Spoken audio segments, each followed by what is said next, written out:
کسی بھی مذہب میں جو ہے وہ اختلافات کا پایا جانا ایک فطری امر ہے۔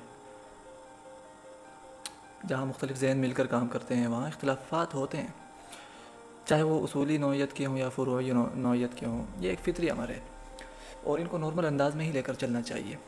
لیکن ہمارے معاشرے میں جو ہے جب اختلافات ہوتے ہیں اور اس کے نتیجے میں مختلف آراء بنتی ہیں تو ان آراء کو جو ہے وہ لوگ حتمی سچائی مان کر چلتے ہیں، اور اپنی جو رائے ہوتی ہے اس کو اس حد تک اہمیت دی جاتی ہے کہ دوسروں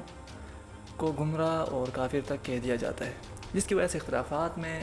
جو ہے وہ ایک قسم کا تشدد کا عنصر پیدا ہو جاتا ہے اور فرقہ واریت جنم لیتی ہے۔ دوسری بات یہ ہے کہ ہمارے معاشرے میں جو ہے ایک دوسرے کی رائے کو جانا نہیں جاتا، یعنی جو آگہی ہے، اگر میں سنی ہوں تو مجھے جو ہے شیعوں کے بارے میں آگہی بالکل تقریباً 0 آگہی ہے، اور اگر میں شیعہ ہوں تو مجھے سنیوں کے بارے میں بالکل 0 آگہی ہے۔ تو ایک تو جہالت ہے، اور دوسری ایک اور وجہ جو ہے جہالت کے ساتھ ساتھ جو پروپیگنڈا ہے وہ بھی ایک اہم وجہ ہے۔ جو مختلف فرقے ہوتے ہیں وہ ایک دوسرے کے خلاف پروپیگنڈا بہت کرتے ہیں، اور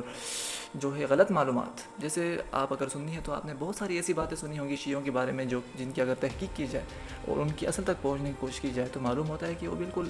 جھوٹ اور افواہ ہے، اور ان افواہوں کی بنیاد پر غلط فہمیاں پیدا ہوتی ہیں اور آپس میں دشمنیاں جنم لیتی ہیں۔ تو اختلاف جو ہے وہ ایک بالکل فطری امر ہے۔ یہ میں کوئی پچھلے کئی سالوں سے اپنے دوست احباب کو بتانے کی کوشش کرتا رہا ہوں کہ اختلاف جو ہے ہمارے معاشرے میں بالکل ایک فطری اور بالکل نارمل چیز ہونی چاہیے۔ اختلاف کی بنیاد پہ ظلم کرنا، اختلاف کی بنیاد پہ تشدد کرنا، اختلاف کی بنیاد پہ لڑائیاں کرنا بالکل ایک نامعقول جو ہے وہ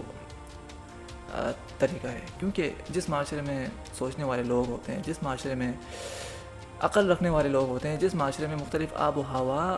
سے تعلق رکھنے والے لوگ موجود ہوتے ہیں، جس معاشرے میں مختلف ثقافتوں سے تعلق رکھنے والے لوگ ہوتے ہیں، وہاں ذہنی ڈائیورسٹی بھی ہوتی ہے، اور اس ذہنی ڈائیورسٹی کا جو نتیجہ ہوتا ہے وہ یہی ہوتا ہے کہ اختلافات جنم لیتے ہیں۔